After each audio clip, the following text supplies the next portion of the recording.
Radio Publique Africaine.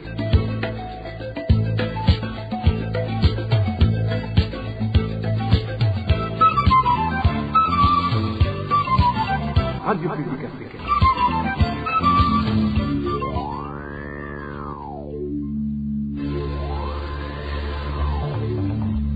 C'est le moment de suivre le journal parlé en français. À la présentation, Janvier Ninina Hazgu. Nous sommes le mardi 16 septembre, l'an 2025. Soyez les bienvenus, chers auditeurs de la RPA, au journal parlé en langue française, dont voici les grandes articulations. Un pays où le choix du citoyen par rapport à ses représentants et dirigeants n'est pas considéré, ses droits violés et piétinés sciemment, ce pays est antidémocratique. Propos du politicien Agathon Rwasa.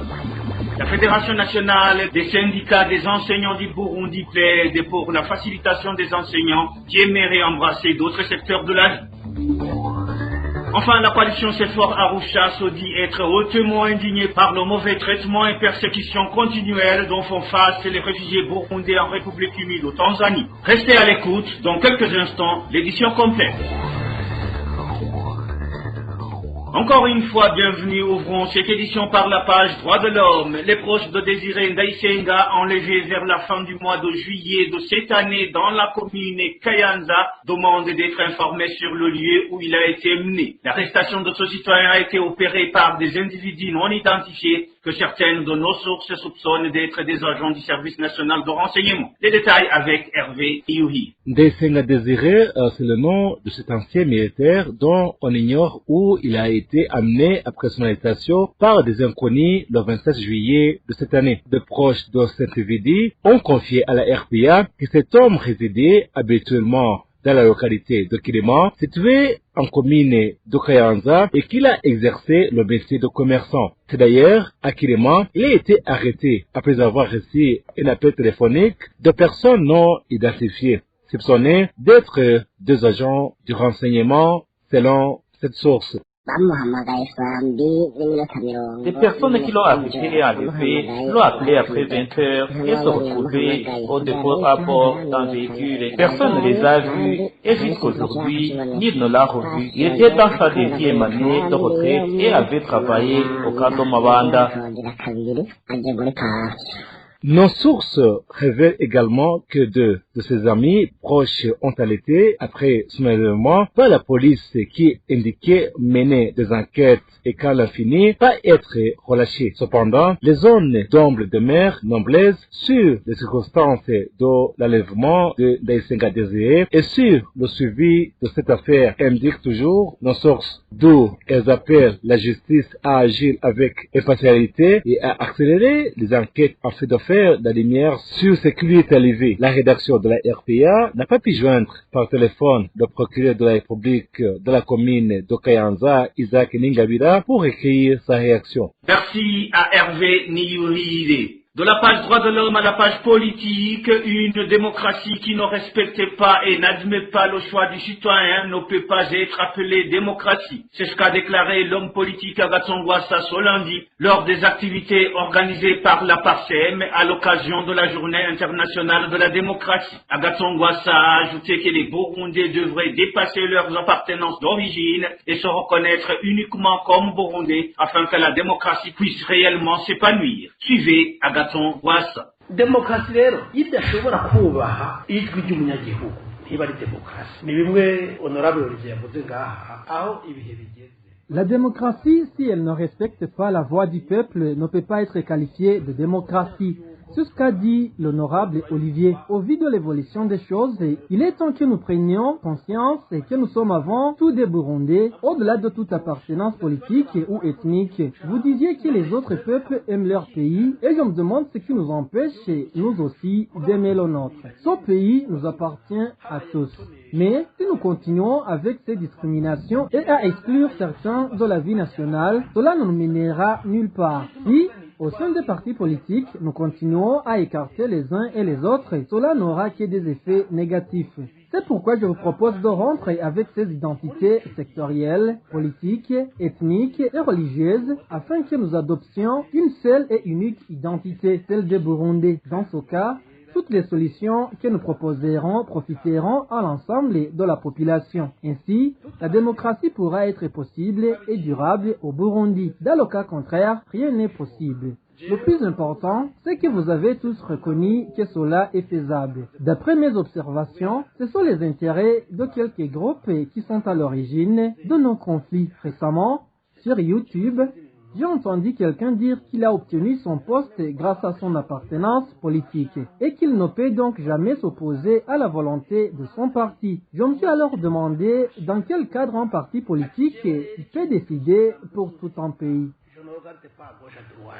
kigenda ku mugambi wagishatse none umugambwe wagishatse kuva ku rwego ruhe gushika ku ruhe. Selon Agathon Rwasa, les problèmes du pays trouvent leur origine dans les régimes qui se sont succédés au Burundi. Ce politique estime que tant que les Burundais n'accepteront pas de s'asseoir ensemble pour discuter des questions qui les concernent, aucune démocratie ne sera possible. Encore une fois, Agathon Rwasa. Hari ibibazo multiple bimwe byatejwe nuko nyene la gouvernance yabaye uko yabaye kandi ntawe wemera ibyimba abandi bemere twicarane.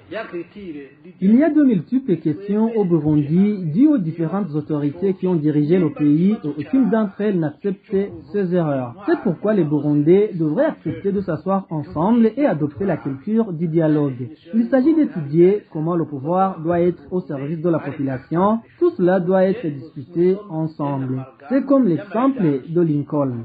Nous devons voir si, actuellement, nous avons tous une identité qui nous définit comme Burundais ou si chacun se rattache à son propre secteur. Ainsi, nous avons perdu l'identité nationale au profit d'identités éclatées et partisanes. Si nous n'arrivons pas à réfléchir sur cela, la situation va empirer car nous continuerons à côtoyer uniquement les riches entre eux et les pauvres entre eux. Pourtant, nous devons penser à nos petits-enfants et nous demander quel sera leur avenir. Cela fait 63 ans que nous nous croyons indépendants, mais jusqu'à présent, on rencontre encore des personnes armées de roquettes, de mitrailleuses et d'autres armes lourdes. Comment dans un pays démocratique et paisible, des agents peuvent-ils circuler avec de telles armes dans les rues, à moins que nous ne retournions à l'époque où l'on marchait avec des lances pour se protéger des animaux. C'est pourquoi le dialogue est plus que nécessaire pour libérer nos esprits et apprendre à nous valoriser sans aucune exclusion. Il doit donc y avoir un débat sincère et constructif. De plus, les élections doivent être inclusives afin de mettre en place des institutions efficaces et sérieuses capables de déboucher sur une véritable démocratie. Les élections doivent nous permettre d'avoir des vrais dirigeants qui ne soit pas un fardeau pour la population. Cela exige l'effort de chacun.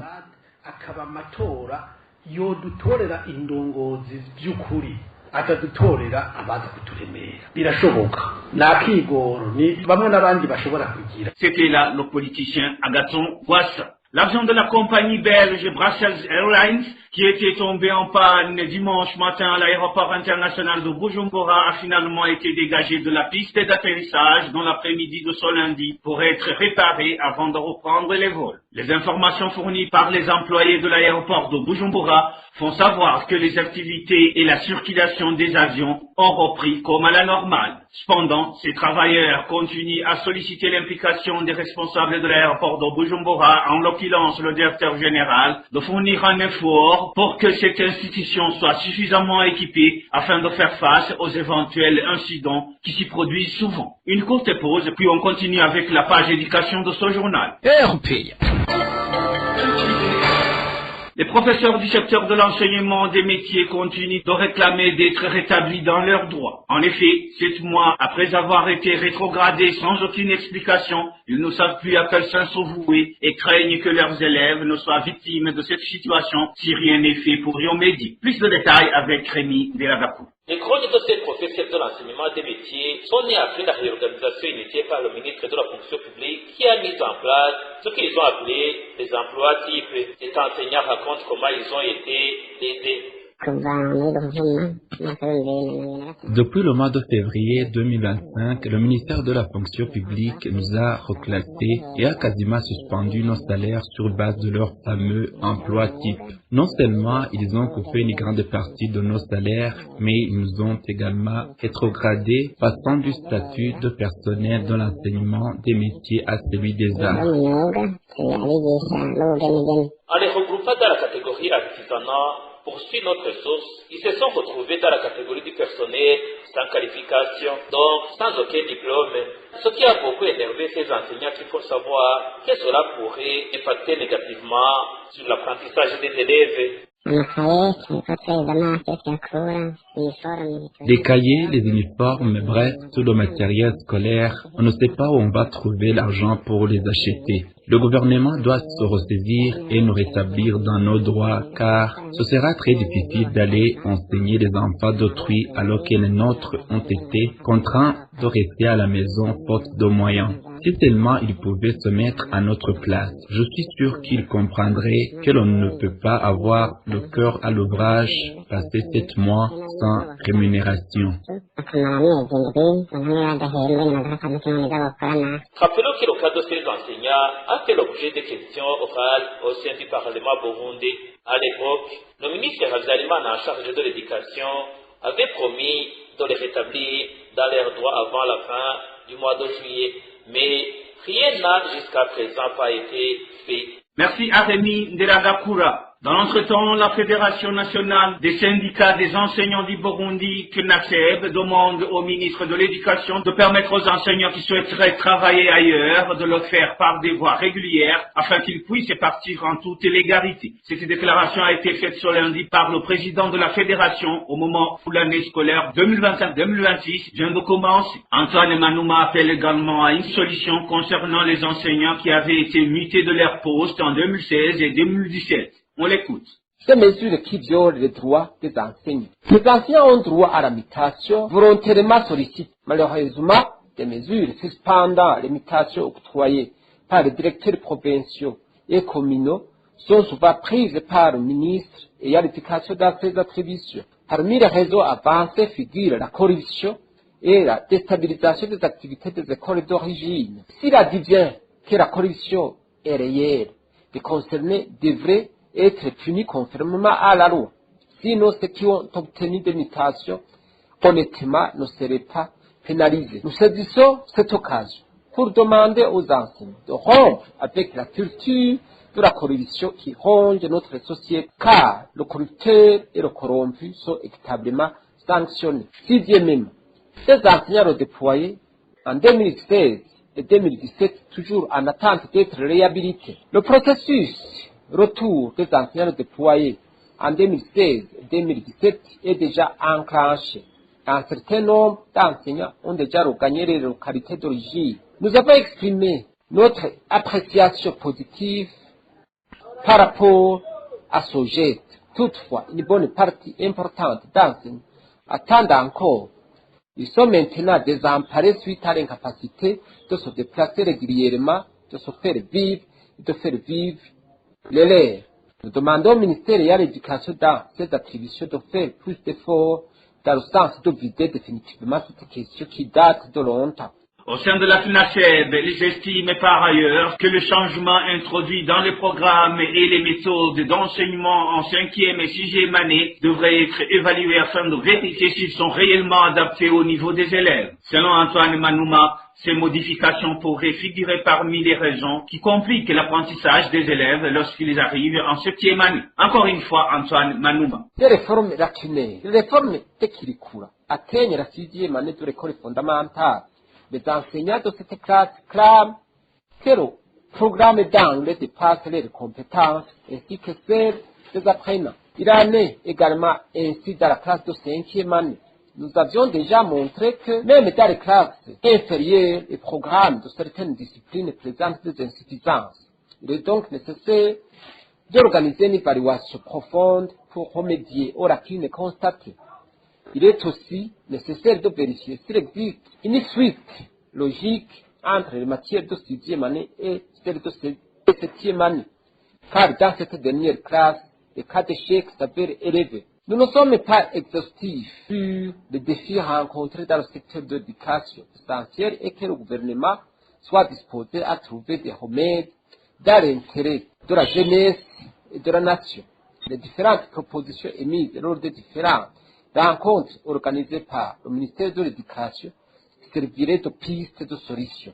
C'était Antoine Manouma, président de la Fédération nationale des syndicats des enseignants du Burundi, FENASEB en sigle. RPA. Certains habitants du quartier Gatunguru, situé en province Bujumbura, se plaignent du fait qu'ils viennent de passer plus de mois sans accès à l'eau. Ils expliquent que cette pénurie a des répercussions sur leurs moyens de subsistance et craignent également de contracter des maladies liées au manque d'hygiène. Des maladies qui se manifestent déjà dans certaines localités de la province Bujumbura. Les détails avec Digne Karon. Certains habitants du quartier Gatunguru affirment être actuellement confrontés à une grave pénurie d'eau. Selon les témoignages, certains d'entre eux vivent depuis plus de mois sans aucune goutte d'eau dans leur robinet, raconte notre source.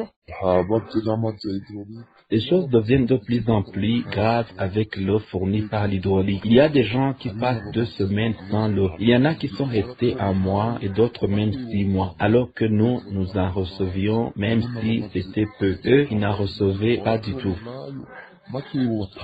D'après les informations dont dispose la RPA, auprès de ces sources, cette rareté d'eau pourrait être liée à une canalisation détournée vers les bureaux de la présidence de la République. Faute d'alternative, les habitants se voient contraints de s'approvisionner en eau souterraine, souvent située très loin de leur domicile. L'eau qui vient des puits profonds, un bidon coûte 500 francs et cette eau n'est même pas potable. Nous ne pouvons même pas la boire. Elle a une mauvaise odeur. On peut à peine laver la vaisselle alors qu'on n'a pas d'autre choix. Par exemple, les ouvriers sont partis à 6 heures pour chercher cette eau. Ils la pompent du puits, mais jusqu'à présent, ils ne sont toujours pas rentrés. Le problème de l'eau est le plus grave de tous. Ils redoutent par ailleurs une propagation des maladies liées au manque d'hygiène, notamment le choléra, déjà signalé dans plusieurs localités de la province de Bujumbura. Ils en appellent aux responsables du secteur de l'eau afin que des solutions urgentes soient trouvées avant que la situation ne s'aggrave davantage. Merci Adigne Karondo. Page réfugiés pour clore cette édition. La coalition CEFOR Arusha se dit profondément préoccupée par les persécutions continuelles dont sont victimes les réfugiés burundais en République unie de Tanzanie, un pays pourtant signataire des conventions internationales relatives à la protection des réfugiés. Le vice-président de cette coalition, Jean Bosco Bigemera, en appelle au Haut Commissariat des Nations Unies pour les réfugiés HCR d'exhorter les autorités tanzaniennes à respecter les droits fondamentaux de ces réfugiés. Cette prise d'opposition intervient après que des réfugiés burundais du camp de Nyarugusu aient dénoncé la dégradation de leur sécurité, particulièrement lorsqu'ils se trouvent dans l'obligation de se rendre en dehors du camp. Suivez le vice-président de la CEFOR Arusha, Jean Bosco Bigemera. La Tanzanie devrait être conséquente avec l'acte de ratification de la Convention de Genève du 28 juillet 1951 relative aux réfugiés qu'elle a ratifié le 12 mai 1964. Le pays est donc lié par les dispositions de la dite convention. Il ne devrait pas s'y dérober. Quand la Tanzanie tue, rend la vie des réfugiés impossible, elle est ni plus ni moins complice du pouvoir de Gitega que ces mêmes réfugiés ont fui. Nous lançons donc un appel au Haut Commissariat des Nations Unies pour les réfugiés, le HCR, pour qu'il intervienne encore une fois, comme de par le passé, afin de rappeler les obligations qu'a la Tanzanie en tant que pays hôte en matière de protection internationale. La Tanzanie fait tout pour contraindre ces réfugiés à se rapatrier par force. Mais il a été démontré qu'une fois arrivés au Burundi, les dupes sont tombés dans un piège. Ils sont tués, ils sont emprisonnés, ils subissent les maux de toutes sortes. On ne devrait donc pas en arriver à la situation de recherche dans notre pays susceptible d'accueillir ces réfugiés, actuellement laissés pour compte. C'était Jean Bosco Bigemera, vice-président de la CEFOR Arusha. Et c'est par ici, amis chers auditeurs et auditrices, que nous mettons fin à cette édition de la RPA parlée en langue française de ce mardi 16 septembre 2025. Merci pour votre aimable écoute. Merci à toute l'équipe de la rédaction et à l'équipe technique pour la bonne collaboration. À la présentation, vous étiez avec Janvier Ninina Hazui. À bientôt.